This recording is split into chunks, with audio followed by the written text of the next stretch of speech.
chers compatriotes, aujourd'hui, samedi 8 décembre 2018,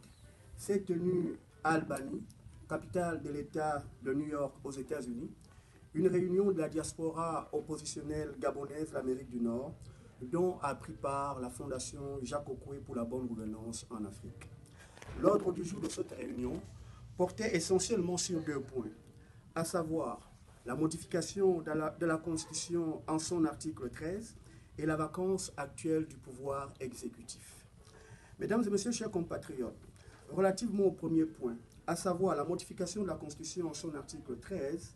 la Fondation Jacques Okoye pour la bonne gouvernance en Afrique tient à dénoncer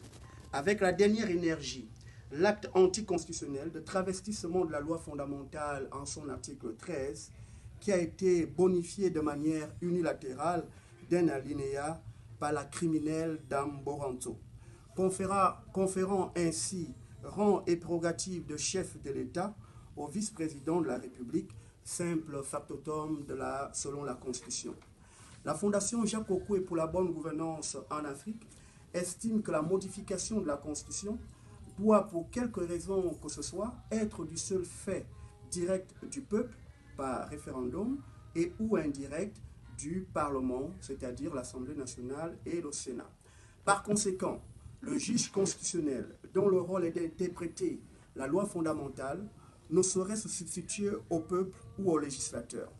À cet égard, la Fondation Jacques Okoye pour la bonne gouvernance en Afrique met en garde le peuple gabonais quant au syndrome de Napoléon dont souffre l'immoral Dame Boranto, au sens de vouloir concentrer tous les pouvoirs entre ses mains et d'en abuser systématiquement, à en juger par les multiples actes délicieux dont elle est coutumière. Pour exemple, elle est illégalement à la tête de la Cour constitutionnelle depuis plus de 13 ans. Elle a procédé en tant que malhonnête juge constitutionnel à l'annulation de 21 bureaux de vote dans le 2e arrondissement de Libreville, plus de 10 000 votes ou voix acquis ou acquises au président Louis Jean-Ping, ce sans possibilité de reprise du vote comme l'exige la loi électorale ou la Constitution. Elle s'est récemment substituée au peuple gabonais ou au chef de l'État pour dissoudre l'Assemblée nationale et transférer les prérogatives de cette institution de la République à l'autre chambre du Parlement qu'est le Sénat. Elle se substitue cette fois-ci au législateur ou au peuple par la modification de l'article 13 en lui ajoutant un alinéa, alors que la Cour constitutionnelle n'a pas vocation à légiférer, mais simplement à statuer sur la constitutionnalité des lois organiques et des lois avant leur promulgation et à arbitrer les conflits d'attribution entre les institutions de l'État à l'aune de l'article 84 de la Constitution.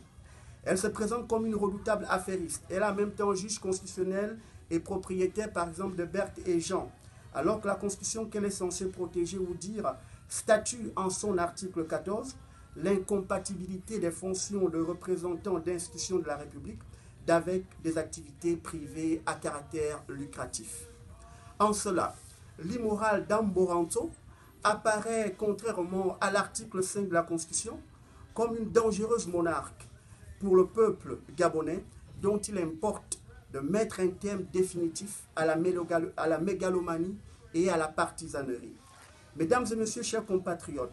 relativement au deuxième point, à savoir la vacance actuelle du pouvoir exécutif, la Fondation Jacques Okoye pour la bonne gouvernance en Afrique constate avec grand étonnement la circulation sur les réseaux sociaux de documents vidéo grossièrement montés et afférents à la réapparition soudaine de l'imposteur Ali Bongo aux côtés du roi du Maroc Mohamed VI pour la première vidéo et pour la deuxième aux côtés de 3 de ses collaborateurs, vous les connaissez, Madame Boranto, Monsieur Issozen Gondé et Monsieur Manganga Moussavo. Ce, après disparition par enchantement de ce dernier des écrans radars depuis le 24 octobre 2018 à Riyad, en Arabie Saoudite.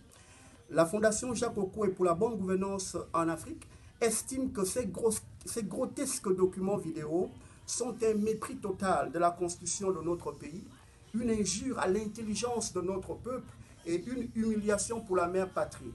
Ils sont un mépris total de la loi fondamentale de notre pays, au sens du non-déclenchement depuis le 24 octobre 2018 de la vacance du pouvoir exécutif par le juge constitutionnel avec la disparition sur les écrans radars de l'imposteur Ali Bongo. et donc de la violation de l'article 13 de la Constitution qui dit, je cite, « En cas de vacance de la présidence de la République pour quelque cause que ce soit, ou d'empêchement définitif de son titulaire,